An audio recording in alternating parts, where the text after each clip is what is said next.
उमेदवारीवरून शिवसेनेत नवा संघर्ष निर्माण झालाय। तिकीट मिळवण्यासाठी शिवसैनिक विरुद्ध युवा सैनिक असा संघर्ष निर्माण झाल्याची माहिती जय महाराष्ट्राला सूत्रांकडून मिळाली। युवा सेनेचे प्रमुख आदित्य ठाकरे यांच्या युवा सेनेतील अनेक शिलेदार तिकिटासाठी जोरदार प्रयत्न करत आहेत आणि त्यामुळे ज्येष्ठ शिवसैनिकांमध्ये अस्वस्थतेचं वातावरण पाहायला मिळतंय। युवा सैनिक अचानक आक्रमक झाल्यानं उमेदवारीसाठी इच्छुक असलेल्या शिवसैनिकांमध्ये गोंधळ उडालाय।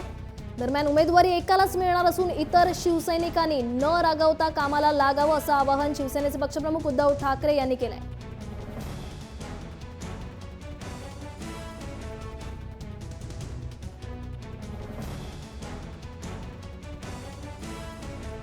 या संदर्भात बोलण्यासाठी आपल्या सोबत आहेत आपले प्रतिनिधी राजू सुनावणे। राजू, कुठेतरी तिकीट मिळवण्यासाठी शिवसैनिक आणि युवा सैनिक यांच्यामध्ये संघर्ष निर्माण झाल्याचं पाहायला मिळतंय, काय सांगाल?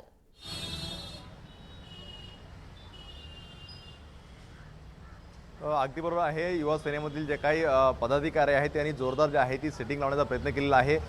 जोरदार जे आहे ते प्रयत्न सुरू आहेत की आता जे काही मुंबई महापालिका निवडणूक आहे यामध्ये तिकीट मिळवण्यासाठी प्रयत्न सुरू आहे। मात्र त्याच वेळेस जे काही जुने शिवसैनिक आहेत जे अनेक वर्षांपासून नगरसेवक आहेत, पदाधिकारी आहेत, त्यांची सुद्धा इच्छा आहे का पुन्हा एकदा तिकीट मिळावा। ज्यांना आतापर्यंत कुठल्याही प्रकारची जी आहे ती पद मिळालं नाही त्यांची सुद्धा इच्छा आहे की आम्हाला यावेळेस जे आहे ते तिकीट मिळावं। मात्र हे सगळं पाहिलं तर युवा सेना आणि जे काही जुने शिवसैनिक आहे याच्यामध्ये मोठ्या प्रमाणावरती चुरस निर्माण होणार आहे। काही युवा सैनिक जे आहे ते काल नाराज होऊन दुसऱ्या पक्षात गेले सुद्धा पाहायला मिळालं आहे। त्यामुळे भविष्यामध्ये तिकीट वाटप करताना युवा सेना आणि त्याचप्रमाणे जुने शिवसैनिक हा मोठा पेच निर्माण होणार आहे।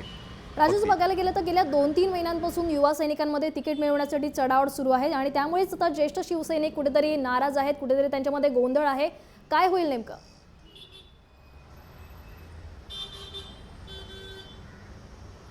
निश्चितपणे आपण पाहतोय का अनेकदा युवा सेनेचे जे काही पदाधिकारी आहेत त्यांनी सुद्धा नाराजी व्यक्त केलेली आहे की अनेकदा आम्ही ह्या पक्षामध्ये आलेलो आहोत, आम्हाला काही प्रमाणामध्ये आश्वासन दिलं गेलेलं होतं आणि हे आश्वासन कुठंतरी पाळलं जात नाही अशी कुठं जी आहे ती चर्चा सुरू आहे। मात्र हे सगळं जर पाहिलं तर युवा सैनिकांनी मोठ्या प्रमाणावरती सेटिंग लावण्याचा प्रयत्न केलेला आहे। दाखले सुद्धा देतात का भाजप जर युवा नेतृत्व समोर करत असेल तर शिवसेनेत सुद्धा युवा नेतृत्व समोर करावा, युवकांना जे आहे ते मोठी संधी द्यावा अशा प्रकारची मागणी करत जी आहे तिकिटासाठी सेटिंग लावलेली आहेत। मात्र जे जुने शिवसैनिक आहेत, जे अनेक वर्षांपासून कार्यकर्ते आहेत, पदाधिकारी आहेत, अगदी नगरसेवक सुद्धा आहेत, त्यांची सुद्धा इच्छा आहे की पुन्हा एकदा आम्हाला तिकीट मिळावा अशी इच्छा व्यक्त केलेली आहे। आता यामध्ये नेमकं उद्धव ठाकरे पक्षप्रमुख जे आहे ते काय निर्णय घेतात आणि कशा प्रकारचं तिकीट वाटप होणार आहे हे पाहणं सगळ्यात महत्त्वाचं राहील। नक्कीच धन्यवाद राजू या सविस्तर माहितीसाठी। तर तिकीट वाटपावरून सेना आणि युवा सैनिकांमध्ये कुठेतरी चढाओढ झाल्याचं पाहायला मिळतंय, संघर्ष निर्माण झालाय।